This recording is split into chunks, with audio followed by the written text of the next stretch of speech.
प्रचलित कथा के अनुसार पुराने समय में एक व्यक्ति अपने गांव के लोगों के छोटे छोटे काम करके किसी तरह खाने की व्यवस्था करता था। उसके परिवार में कोई नहीं था, वह अकेला था। एक दिन गरीबी से तंग आकर उसने सोचा कि उसे बड़े नगर में जाना चाहिए, वहाँ ज़्यादा काम मिलेगा और ज़्यादा धन कमाने के अवसर मिल सकते हैं। वह व्यक्ति गांव के करीब स्थित बड़े नगर पहुंच गया।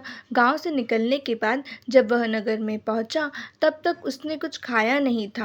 भूख की वजह से उसकी हालत खराब हो रही थी। उसने वहां के लोगों से खाना देने के लिए प्रार्थना की, लेकिन किसी ने उसकी मदद नहीं की। भूख से बेहाल होकर वह रास्ते में ही बैठ गया। तभी एक सेठ की नजर उस लड़के पर पड़ी तो उसने उसे बुलाया। भूखे व्यक्ति पर उसे दया आई और खाना दिया। गरीब व्यक्ति ने सेठ से कहा कि आप कृपया मुझे कोई काम दे दे, मैं कड़ी मेहनत करूंगा, आपको शिकायत का कोई मौका नहीं मिलेगा। सेठ ने उसे अपने यहाँ काम पर रख लिया। वह लकड़ियों का व्यापार करता था। उसने व्यक्ति से कहा कि जंगल में पेड़ काटने का काम है, तुम चाहो तो ये काम कर सकते हो। गरीब व्यक्ति इस काम के लिए तैयार हो गया। अगले दिन सेठ ने लड़के को नई कुल्हाड़ी दी और अपने बाग में उसे बता दिया कि कौन कौन से पेड़ काटने हैं। गरीब व्यक्ति की नौकरी का पहला दिन था।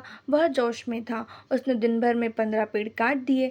अच्छा काम देखकर सेठ खुश था। अगले दिन व्यक्ति सिर्फ 10 पेड़ ही काट पाया। तीसरे दिन उसने और ज्यादा मेहनत की, लेकिन उस दिन वह सिर्फ 5 पेड़ ही काट सका। ये देखकर वह निराश हो गया। सेठ समझ गया कि लड़का अपने प्रदर्शन से दुखी है। उसने कहा कि तुम रोज सुबह पेड़ काटने से पहले कुल्हाड़ी की धार तेज करते हो या नहीं? व्यक्ति ने कहा कि नहीं, मैं तो धार तेज नहीं करता। सेठ बोला कि इसी वजह से तुम कम पेड़ काट पा रहे हो। अगर कुल्हाड़ी में धार ही नहीं होगी तो पूरी मेहनत बेकार हो जाएगी और तुम अच्छा काम नहीं कर पाओगे। उस व्यक्ति को अपनी गलती समझ आ गई। उसे इस बात का ज्ञान ही नहीं था कि कुल्हाड़ी की धार रोज तेज करनी चाहिए। अगले दिन से उसका प्रदर्शन सुधर गया और वह ज्यादा पेड़ काटने लगा। इस प्रसंग की सीख यह है कि अगर हम किसी काम में सफल होना चाहते हैं तो शुरुआत में ही हमें उस काम से जुड़ी सभी जरूरी बातें समझ लेनी चाहिए, तभी हम सफल हो सकते हैं। आज की स्टोरी बस इतनी ही। अगर स्टोरी अच्छी लगे तो लाइक एंड सब्सक्राइब करना बिल्कुल मत भूलिएगा। मिलते हैं नेक्स्ट स्टोरी में, तब तक के लिए थैंक्स फॉर वॉचिंग।